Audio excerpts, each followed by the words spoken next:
Example from Dynamic Speech Solutions. Today I'm going to be talking to you about my app, Questions to Learn. I'm not sure if you knew that I had this app.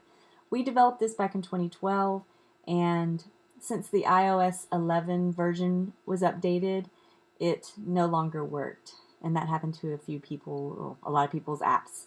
So finally we hired a developer and we've been working with them for a few months, and it's back up and running. So I wanted to let you know that you can go back and update this app if you already bought it and you're able to use it again. I'm sorry about the delay in getting it back up on iTunes, but it's there. And for anyone who doesn't have the app, please share with your friends, students, or, well, actually, I wouldn't recommend this to be bought by a student, but maybe by a speech therapist or a teacher who knows how to use it, like in therapy situation or in a classroom situation. It's a great one to work with kids who have difficulty with WH questions. So it's on sale, 50% off until the end of March. So please go and grab it while you can. And also, if you have any issues uploading it or updating it, please let me know at slp@dynamicspeechllc.com, or find me on Facebook at Dynamic Speech Solutions or my Speech Pups my Facebook page. And you can message me if you have any issues or just email me. Okay, I'm going to switch over so that you can see how I'm going to use the app. And there's a couple of things that have changed. Just a couple of things. So you go in and you add a student, put in their name, and you go to the gray circle up here. And used to, you only saw camera or photo library, but I know that some people aren't allowed to take pictures of students, and some people don't want to use their photo library. So avatar is an option, and my developers came up with some cute little avatars for you to use, and you can put those in. So now we have a new avatar option. The other thing that's changed that makes it just a little bit easier to use is if you go in and you want to, I'm just going to go in and take this out real quick. If you go in and you want to create a category of questions, so if you want to customize questions right here, go in and create a new category. Go up to the top and select your level. Go in and add the new category name.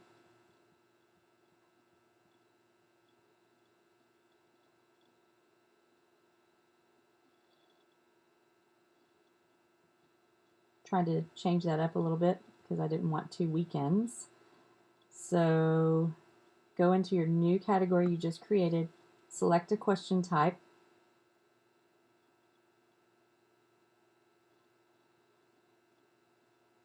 you have to fill all of these boxes in. When I go to question, I go to the microphone and I speak it in to the microphone. Who will you play with this afternoon? Question mark. Make sure it looks correct. And then we go and find all of our pictures. I'm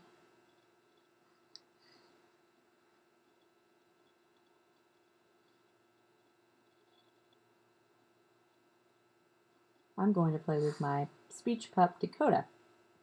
And then you can go in and find your other answers that they can choose.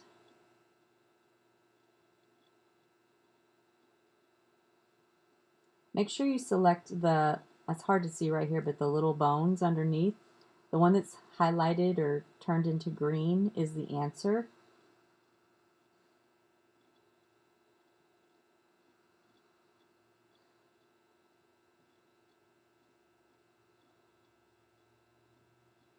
Who will you play with this afternoon? Who will you play with this afternoon? And you go over to save.